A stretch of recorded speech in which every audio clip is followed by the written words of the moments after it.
ಜೀವನದಲ್ಲಿ ಮಾನವನಾಗಿ ಹುಟ್ಟಿದ ಯಾರೂ ನಾನು ಒಂದು ತಪ್ಪನ್ನೂ ಮಾಡಿಲ್ಲ ಅಂತ ಹೇಳಲು ಸಾಧ್ಯವಿಲ್ಲ.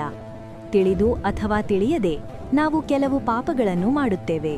ಆದರೆ ಆ ಪಾಪಗಳನ್ನು ತೊಳೆಯಲು ನಾವು ಎಲ್ಲೆಲ್ಲಿ ಓಡುತ್ತೇವೆ ಗೊತ್ತಾ? ನಿಜವಾದ ಸತ್ಯ ಏನೆಂದರೆ, ಪಾಪ ಅಂದರೆ ನಮ್ಮ ಮನಸ್ಸಿನೊಳಗಿನ ಅಶುದ್ಧಿ. ಆ ಅಶುದ್ಧಿಯನ್ನು ತೆಗೆದುಹಾಕಲು ಯಾವ ದೊಡ್ಡ ತಪಸ್ಸೂ ಬೇಕಾಗಿಲ್ಲ, ಯಾವ ಮಂತ್ರವೂ ಬೇಕಾಗಿಲ್ಲ. ಒಬ್ಬ ಸಾಮಾನ್ಯ ಕಟ್ಟಡ ಕಾರ್ಮಿಕೆಯಾದ ಮಾರಿಯಮ್ಮಳ ಪ್ರಾಮಾಣಿಕತೆ ಮತ್ತು ಕೌಸಿಕ ಮುನಿಯ ಅಹಂಕಾರ ಮುಖಾಮುಖಿಯಾಗುವ ಈ ಕಥೆಯನ್ನು ಸಂಪೂರ್ಣ ಕೇಳಿದರೆ ಪಾಪ ಕಡಿಮೆಯಾಗೂ ನಿಜವಾದ ಮಾರ್ಗ ನಿಮಗೆ ಅರ್ಥವಾಗುತ್ತದೆ. ನೀವು ಕೇಳ್ತಾ ಇದ್ದದ್ದು ತಪಸ್ಸಿಗಿಂತ ದೊಡ್ಡ ಸತ್ಯ ಏನು? ಒಂದು ಚಿಕ್ಕ ಕಥೆ. ಹಾಗಿದ್ದರೆ ಇಂದಿನ ಕಥೆಯೊಳಗೆ ಹೋಗೋಣ. ಹಳೆಯ ಕಾಲದಲ್ಲಿ ಕೌಸಿಕ ಎಂಬ ಮುನಿಯಿದ್ದರು. ಅವರು ಭಯಂಕರ ತಪಸ್ಸು ಮಾಡಿ ಅನೇಕ ಶಕ್ತಿಗಳನ್ನು ಪಡೆದಿದ್ದರು. ಒಂದು ದಿನ ಧ್ಯಾನದಲ್ಲಿದ್ದಾಗ ಒಂದು ಹಕ್ಕಿ ಅವರ ಮೇಲೆ ಮಲವಿಸರ್ಜನೆ ಮಾಡಿತು. ಕೋಪದಿಂದ ನೋಡಿದ ಕಣ್ಣಿನ ಹೊತ್ತಿಗೆ ಆ ಹಕ್ಕಿ ಸುಟ್ಟು ಬೂದಿಯಾಯಿತು. ಅದನ್ನು ನೋಡಿ ಮುನಿಗೆ ಅಹಂಕಾರ ಬಂತು. ನಾನೇ ಮಹಾಶಕ್ತಿವಂತ ಅನ್ನುವ ಭಾವನೆ. ಒಮ್ಮೆ ಭಿಕ್ಷೆ ಕೇಳಲು ಮನೆ ಬಾಗಿಲಿಗೆ ಹೋದರು. ಒಳಗಿನ ಮಹಿಳೆ, ಸ್ವಲ್ಪ ತಾಳಿ ಸ್ವಾಮಿ ಅಂದಳು. ಅವಳು ಮೊದಲು ತನ್ನ ಗಂಡನ ಸೇವೆ ಮಾಡುತ್ತಿದ್ದರಿಂದ ಸ್ವಲ್ಪ ತಡವಾಯಿತು. ಇದಕ್ಕೆ ಕೋಪಗೊಂಡ ಮುನಿ ಹೇಳಿದರು, ನಾನು ಯಾರು ಗೊತ್ತಾ? ಒಂದು ದೃಷ್ಟಿಯಿಂದಲೇ ಸುಡಬಲ್ಲ ಶಕ್ತಿಯುಳ್ಳವನು. ನನ್ನನ್ನು ಕಾಯಿಸುತ್ತೀಯಾ? ಆ ಮಹಿಳೆ ನಕ್ಕು ಹೇಳಿದಳು, ಮೊದಲು ನಿಮ್ಮ ಅಹಂಕಾರವನ್ನು ಇಳಿಸಿಕೊಳ್ಳಿ ಸ್ವಾಮಿ. ನೀವು ಮಾಡಿದದ್ದು ತಪಸ್ಸಲ್ಲ, ಅದು ಶಕ್ತಿಯ ಮದ. ಒಂದು ಹಕ್ಕಿಯನ್ನೇ ಕೊಂದಿದ್ದೀರಲ್ಲ, ಅಲ್ಲೇ ನಿಮ್ಮ ತಪಸ್ಸು ಸೋತಿದೆ. ಪ್ರಾಣಿಗಳ ಮೇಲೆ ಪ್ರೀತಿಯಿಲ್ಲದ ತಪಸ್ಸು ವ್ಯರ್ಥ. ಈ ಅಹಂಕಾರ ಇರುವವರೆಗೆ ನಿಮ್ಮ ಪಾಪ ಕಡಿಮೆಯಾಗುವುದಿಲ್ಲ. ಈ ಮಾತು ಕೇಳಿ ಮುನಿ ಮೌನವಾಗಿದ್ದರು. ತಮ್ಮ ತಪ್ಪನ್ನು ಅರಿತುಕೊಂಡರು. ಮುಂದೆ ಹೋಗುತ್ತಾ ಇದ್ದಾಗ ಒಬ್ಬ ಕಸಾಯಿ ಮಾಂಸ ಕತ್ತರಿಸುತ್ತಿದ್ದನು.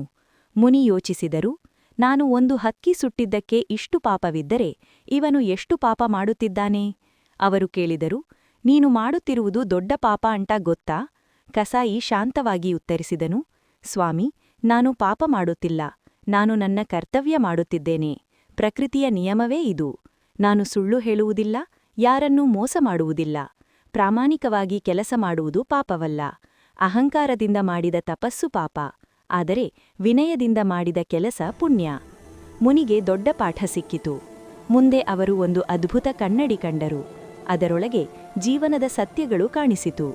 ಅಲ್ಲಿ ಮಾರಿಯಮ್ಮ ಎಂಬ ಬಡ ಮಹಿಳೆ ಬಿಸಿಲಿನಲ್ಲಿ ಕಷ್ಟಪಟ್ಟು ಕೆಲಸ ಮಾಡುತ್ತಿದ್ದಳು.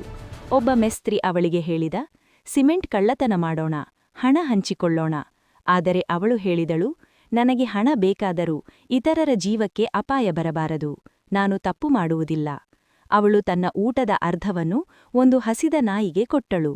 ಆ ಸಮಯದಲ್ಲಿ ದೊಡ್ಡ ಅಪಘಾತವಾಗಬೇಕಿತ್ತು. ಆದರೆ ಒಂದು ಚಿಕ್ಕ ಕಬ್ಬಿಣದ ಕಡ್ಡಿ ಅವಳ ಜೀವವನ್ನು ಉಳಿಸಿತು. ಮುನಿಗೆ ಅರ್ಥವಾಯಿತು, ನಿಜವಾದ ಧರ್ಮವೇ ಜೀವವನ್ನು ಕಾಪಾಡುತ್ತದೆ.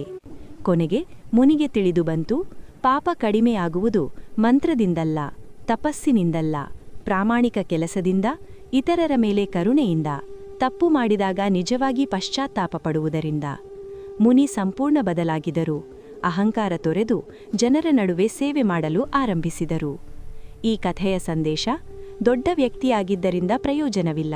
ಮನಸ್ಸಿನಲ್ಲಿ ಅಹಂಕಾರ ಇದ್ದರೆ ಎಲ್ಲವೂ ವ್ಯರ್ಥ. ಆದರೆ ಸಾಮಾನ್ಯ ವ್ಯಕ್ತಿಯಾಗಿದ್ದರೂ ನಿಜವಾದ ಪ್ರಾಮಾಣಿಕತೆ ಇದ್ದರೆ ಅದೇ ನಮ್ಮ ಪಾಪಗಳನ್ನು ಕರಗಿಸುತ್ತದೆ. ಪಾಪ ಕಡಿಮೆಯಾಗಬೇಕೆಂದರೆ ಒಂದು ನಿಜವಾದ ಕಣ್ಣೀರು ಸಾಕು, ಒಂದು ಒಳ್ಳೆಯ ಮನಸ್ಸು ಸಾಕು, ಒಂದು ಹಸಿದ ಜೀವಿಗೆ ಊಟ ಕೊಡುವುದು ಸಾಕು.